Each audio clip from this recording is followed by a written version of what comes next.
What is up, guys? It's the Sound Alchemist, and I'm here with Gershwan. And today we're at it again, answering your questions in another episode of For the Greater. As I yawn. This is a video series where we answer the questions left by you, the viewer. If you have a question for us, comment down below. Put a question in front of your question because we get to those questions first. And that is what... Well, what I did is, we've been pretty active on Instagram. Well, kind of. And I did an Ask Us Anything question. And Ask Jeeves. There you go. But you're asking the Greater WAAAGH. And we got a lot of really good questions. I got a good question from Flames_of_Saker. And he asks, is it possible to have mixed gene seed? Good question. Because whenever you look at a chapter, you think, oh, they all have the same traits.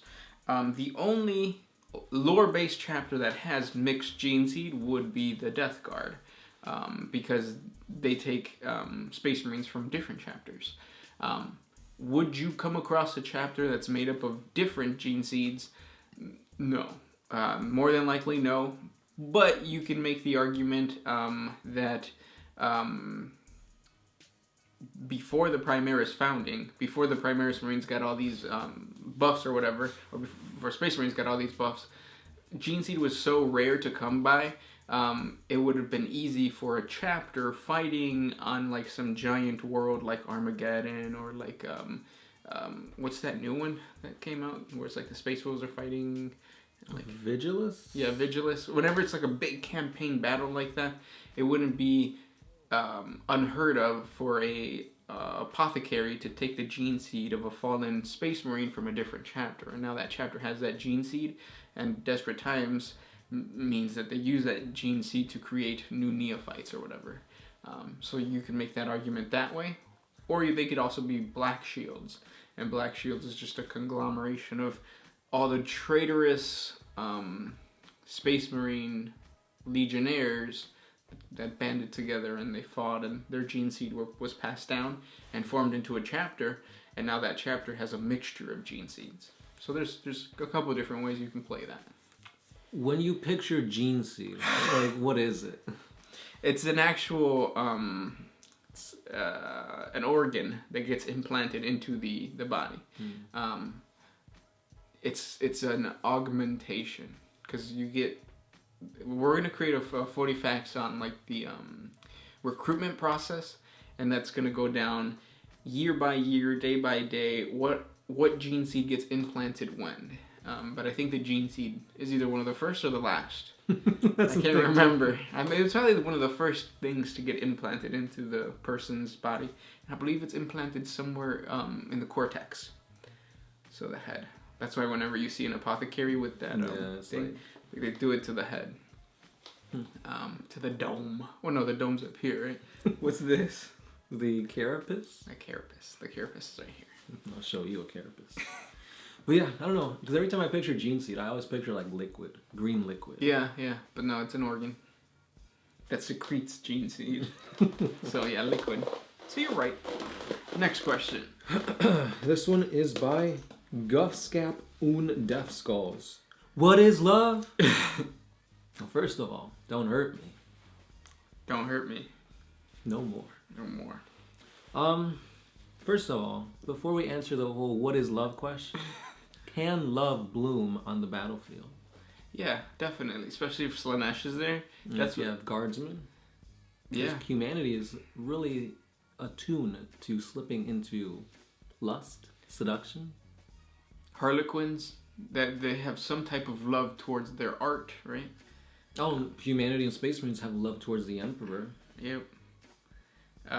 But what is this love? Love is what saved Harry Potter. Aww. Spoiler alert. I mean, yeah, kind of. That's kind of a funny thing at that very end. It was love, Harry, that saved you. Okay, cool. Next question. This one is by, well, mostly for you. This is by E. Would Commander Shepard survive for long if he/she were an Astra Militarum officer, such as a general? No. I killed a lot of my, I guess, reincarnations of Shepard. So if that's any representation of how bad my choices are, I don't think anybody else's choices would be any better. So I would say no. I just gotta give you props, E, because your picture is Lord Farquaad with like Markiplier on there. It's freaking hilarious. I've actually watched a couple of Markiplier videos. He's entertaining. With that one game where like you play a little kid and you're trying to escape giants who are like murdering you and stuff. Have you ever seen it? I no. I think it's called Nightmare or something like that. It's really badass. Anyways, next question. Again, going into Instagram. Let's see here. Who's that? Is that a thought? Well, he asked, who will Black Legion _WGH says or asks, will you do a lore video on Abaddon? I thought we already had one. I thought we had one too, but I don't think we did. If you do want lore on Abaddon, there's a slight variation onto Abaddon. We did a 40 facts on Drachnian, his demon sword, which is super powerful, by the way. Check it out, because it has a lot to do with... Well, we don't really talk too much about Abaddon in there, mostly about the origins of the sword and how that is intertwined with the lore of the Emperor. Crazy stuff. Check it out. Yeah. Spoiler alert, I'm not going to spoil it. Next question. This one's by Bunny Hop. How did the orcs change from their last codex to this new one? The what? The orcs? I guess what's the major change between... They're just better. they have a lot of buffs. Before you could only reroll 1 dice. Now you can reroll 2. I think you have a run, shoot, assault phase now, or thing. You have the Daka rule, which allows you to reroll. No, you get an extra hit dice if you roll a 6, if I'm not mistaken. All the clans are really badass for whatever thing they're specialized in. Mm-hmm. Yeah, they're just better all around. So if you were an orc player and if you were an orc player and you stopped playing it, come back because they're badass now. I'm really excited for that. What's that rule set that's coming out? Chapter approved. Yeah, the chapter approved, because the chapter approved is gonna have the looted tanks. I'm trying to think.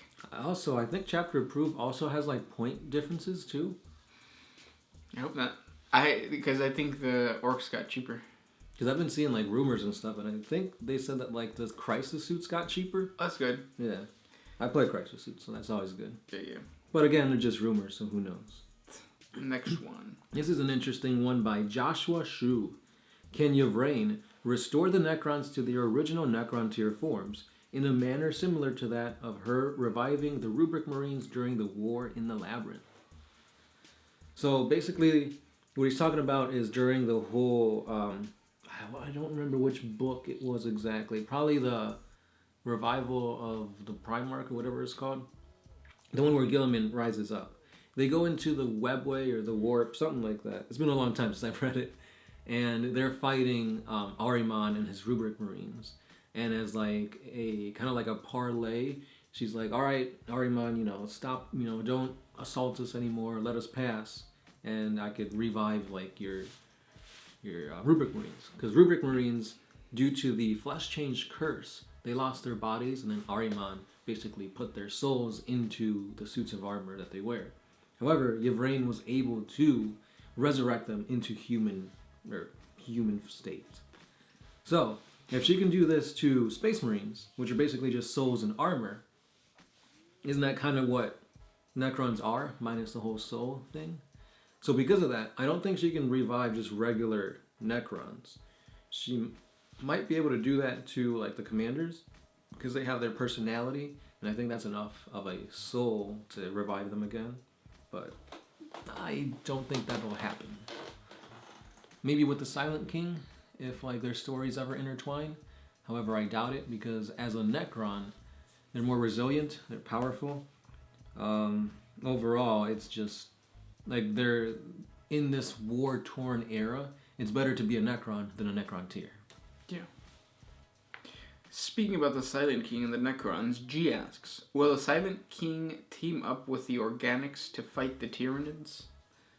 I think so. I think the fact that Trazyn the Infinite talks so much with the Imperium shows how like the Silent King and his two dudes are gonna come back, and one of them's probably gonna be Trazyn the Infinite, and then they're gonna like form some type of allegiance or something against the Tyranids. What do you think? It's a possibility. However, I don't feel like the Tyranids would be their most major threat. You don't think so? No, I feel like they're probably struggle more with like chaos or something. I've actually wanted to make a 40 facts video on like the Tyranids versus the Necrons because I watched this Joe Rogan podcast and they were talking about how bacteria controls the mind, and then it got me thinking about the Tyranids, and now I feel like the Tyranids could beat the Necrons because of bacteria learned about on a Joe Rogan podcast. Interesting. I'll do that later. Next question. This one is by Shaurya Jakhar. Why are the Ultramarines and the Blood Angels so overpowered? And why do the Space Marine leaders refuse to wear helmets? I'll answer the second part first. And that's basically because they're notable characters. That's what sets them apart. That's why in like movies and stuff, usually the main character doesn't have like a helmet or like something blocking the face, because they want you to know, oh, it's this guy, or oh, he's being played by this super awesome celebrity. Same thing in 40K. It's like, oh, I want you to see that I'm actually Kato Sicarius, although he does wear his helmet from time to time. But yeah, pretty much that's why. To differentiate them, to make them look important, pretty much. Although in a battlefield, that's really dumb. Yeah. Also, though, it's kind of like that whole thing with the 300 movie where he takes his thing off at the end and then grabs the spear because he could see better.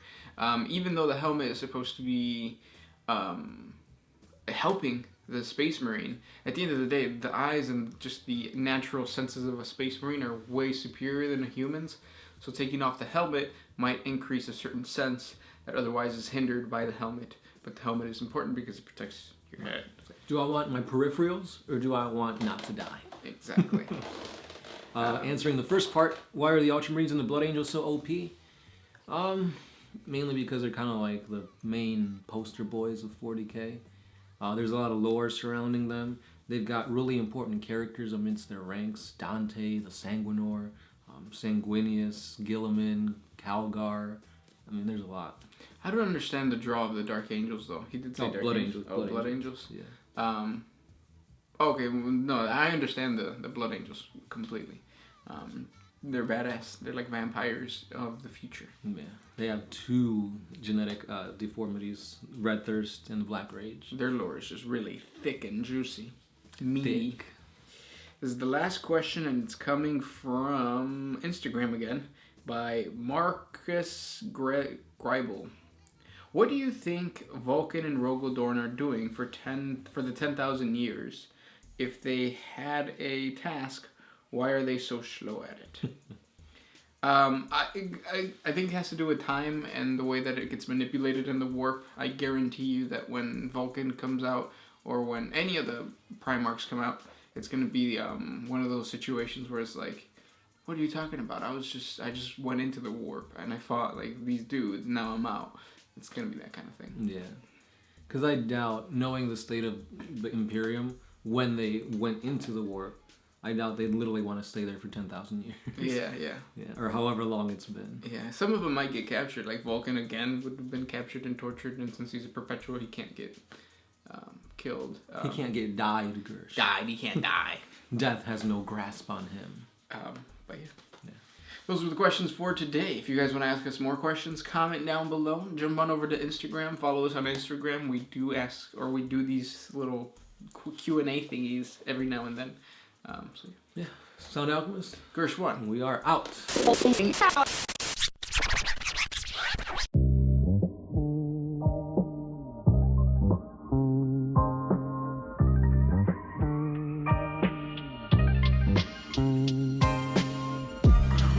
I did to put my